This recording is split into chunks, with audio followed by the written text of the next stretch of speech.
வணக்கம். இன்னைக்கு நம்ம பார்க்க போகிற சமையல் என்னென்னு பார்த்தீங்கன்னா, ஒரு அருமையான ஆரோக்கியமான ராகி உருண்டை எப்படி செய்யலாங்கிறத பார்க்கலாம். இது முருங்கைக்கீரை போட்டு பண்ணியிருக்கிறதுனால நல்லா டேஸ்ட்டாகவும் இருக்கும், நல்ல ஒரு ஆரோக்கியமாகவும் இருக்கும். சின்னவங்கலேருந்து பெரியவங்க வரைக்கும் சாப்பிட்லாம். வாரத்தில் ஒரு 3 நாள் 4 நாள் இதை ரெகுலராக எடுத்துகிட்டு வரும்போது நல்ல நோய் எதிர்ப்பு சக்தியும் கிடைக்கும். கால்சியம் சத்து அதிகமாக இருக்கிறதுனால எலும்புகள் நல்லா ஸ்ட்ராங்காகும். காலையில் நீங்கள் இட்லி தோசைக்கு பதிலாக இதை ரெகுலராக எடுத்துக்கலாம். வாங்க இந்த அருமையான ராகி கார உருண்டை எப்படி செய்யலாங்கிறத பார்க்கலாம். இப்போ ஒரு கடாய் எடுத்துக்கலாம். அதில் ஒரு 3 ஸ்பூன் அளவுக்கு எண்ணெய் விட்டுக்கலாம்.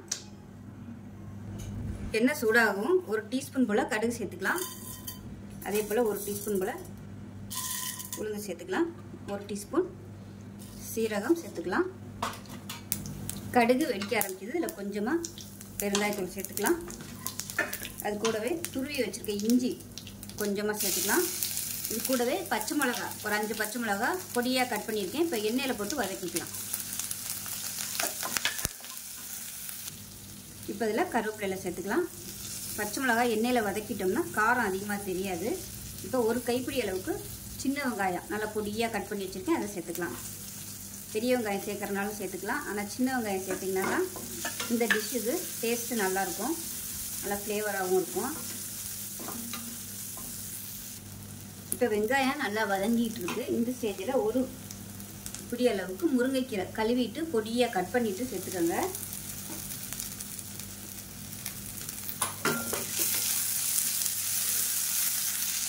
இப்போ இதில் பொடியாக நறுக்கின கொத்தமல்லி அதையும் சேர்த்துக்கலாம்.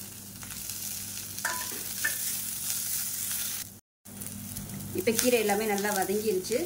மெஷரிங் கப்பில் 3/4 கப் அளவுக்கு ராகி மாவு எடுத்திருக்கேன். இப்போ அதே கப்பில் 2 கப் அளவுக்கு தண்ணி சேர்த்துக்கலாம்.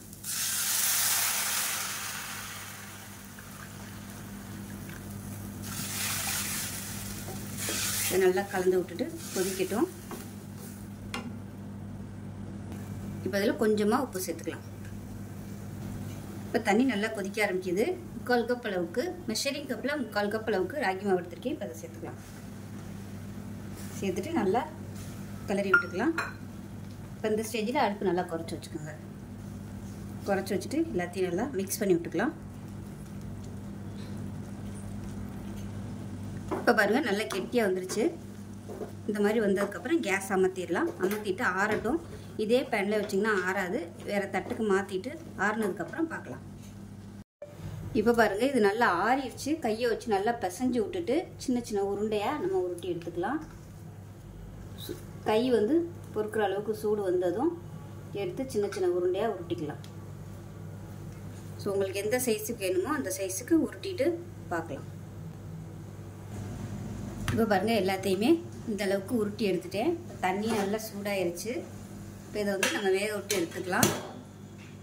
2லேருந்து ஒரு 3 நிமிஷம் வெந்தால் போதும். ஏன்னா இது ஏற்கனவே வெந்துருச்சு, அதனால் ஒரு 3 நிமிஷம் வெந்தால் போதும். வெந்ததுக்கப்புறம் பார்க்கலாம். இப்போ எப்படி இருக்குன்னு பார்க்கலாம். நான் மேலே தண்ணி படுங்கிறதுக்காக இட்லி துணி வச்சு மூடி வச்சுருக்கிறேன். இப்போ பாருங்கள் சூப்பராக ரெடி ஆயிடுச்சு. இப்போ கேஸ் அமர்த்திடலாம். அமர்த்திட்டு இது ஆறட்டும். ஆறுனதுக்கப்புறம் நம்ம எடுத்துக்கலாம். இப்போ பாருங்கள் சூப்பரான ராகி கார உருண்டை ரெடி ஆயிடுச்சு. இது தேங்காய் சட்னியோடு சாப்பிட்றதுக்கு சூப்பராக இருக்கும். இல்லைன்னா ஏதாவது ஒரு குழம்பு, புளிக்குழம்பு, கருவாட்டு குழம்பு இது கூட நீங்கள் தொட்டு சாப்பிட்லாம். அருமையாக இருக்கும். ரொம்ப ஹெல்த்தியான ஒரு ரெசிபி. செஞ்சு பாருங்கள். செஞ்சு பார்த்துட்டு எப்படி வந்துச்சுங்கிறத சொல்லுங்கள்.